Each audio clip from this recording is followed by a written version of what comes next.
the Labor Code of the Philippines, Book 2, Article 57, Chapter 1, Apprentices, Article 57, Statement of Objectives. This title aims 1. To help meet the demand of the economy for trained manpower. 2. To establish a national apprenticeship program through the participation of employers, workers, and government and non-government agencies. And 3. To establish apprenticeship standards for the protection of apprentices. Article 58, Definition of Terms. As used in this title, A. Apprenticeship means practical training on the job supplemented by related theoretical instruction. B. An apprentice is a worker who is covered by a written apprenticeship agreement with an individual employer or any of the entities recognized under this chapter. C. An apprenticeable occupation means any trade, form of employment, or occupation which requires more than 3 months of practical training on the job, supplemented by related theoretical instruction. D. Apprenticeship agreement is an employment contract wherein the employer binds himself to train the apprentices, and the apprentice in turn accepts the terms of training. Article 59. Qualification of apprentice. To qualify as an apprentice, a person shall A. Be at least 14 years of age. B. Possess vocational aptitude and capacity for appropriate tests. And C. Possess the ability to comprehend and follow oral and written instruction. Trade and industry associations may recommend to the Secretary of Labor appropriate educational requirements for different occupations. Article 60. Employment of apprentices.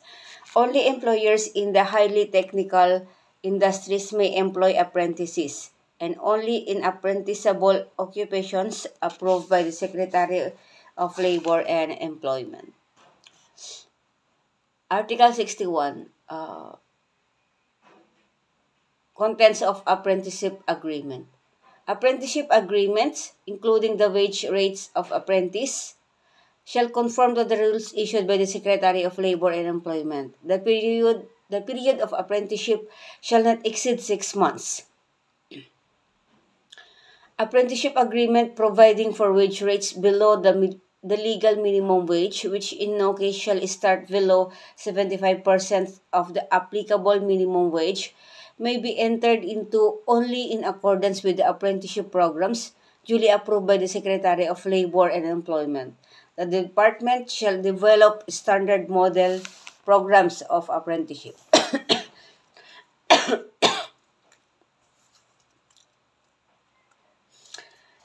Article 62, Signing of Apprenticeship Agreement.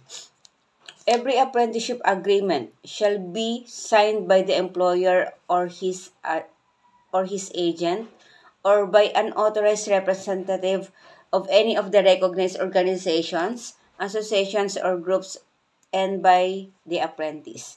An apprenticeship agreement with a minor shall be signed in his behalf by his parents or guardian, or if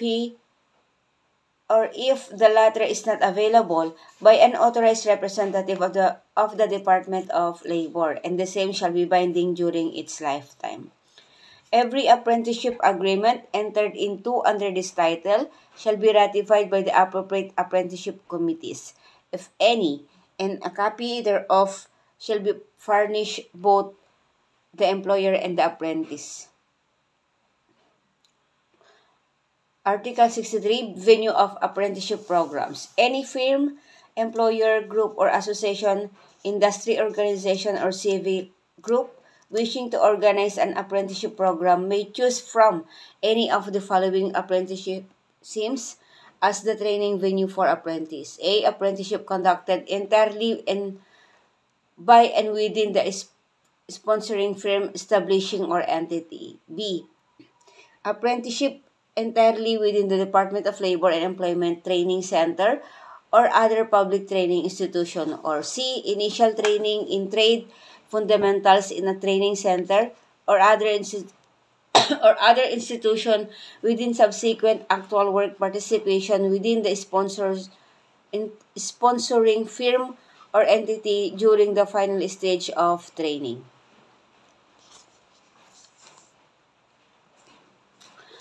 Uh, Article 65, Investigation of Violation of Apprenticeship Agreement.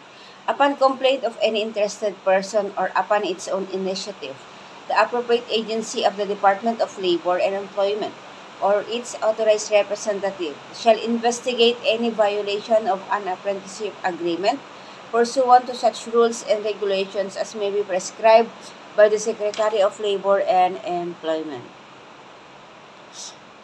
Article 66, Appeal to the Secretary of Labor and Employment. The decision of the authorized agency of the Department of Labor and Employment may be appealed by any aggrieved person to the Secretary of Labor and Employment within 5 days from receipt of the decision. The decision of the Secretary of Labor and Employment shall be final and executory. Article 67, Exhaustion of Administrative Remedies. No person shall institute any action for the enforcement of any apprenticeship agreement or damages for breach of any such agreement unless he has exhausted all available administrative remedies.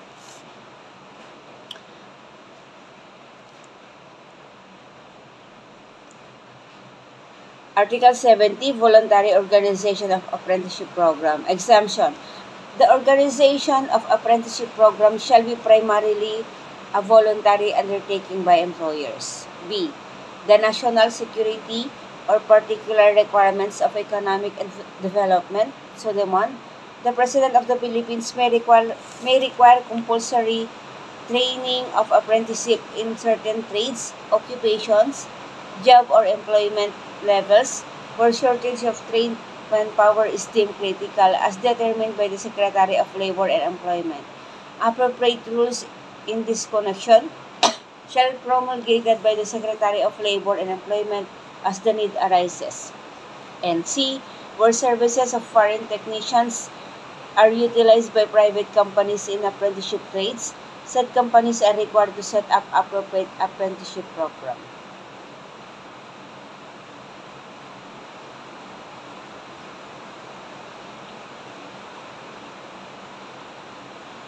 Article 71, an additional deductibility of training costs. An additional deduction from taxable income of 1/2 of the value of the labor training expenses incurred for developing the productivity and efficiency of apprenticeship shall be granted to the person or enterprise organizing an apprenticeship program, provided that such program is duly recognized by the Department of Labor and Employment. Provided further that such deduction shall not exceed 10% of direct labor wage, and provided finally that the person or enterprise who wishes to avail himself or itself in this incentive should pay his apprentices the minimum wage. Article 72. Apprentices without compensation. The Secretary of Labor and Employment may authorize the hiring of apprentices without compensation whose training on the job is required by the school or training program curriculum as a requisite for graduation or board examination.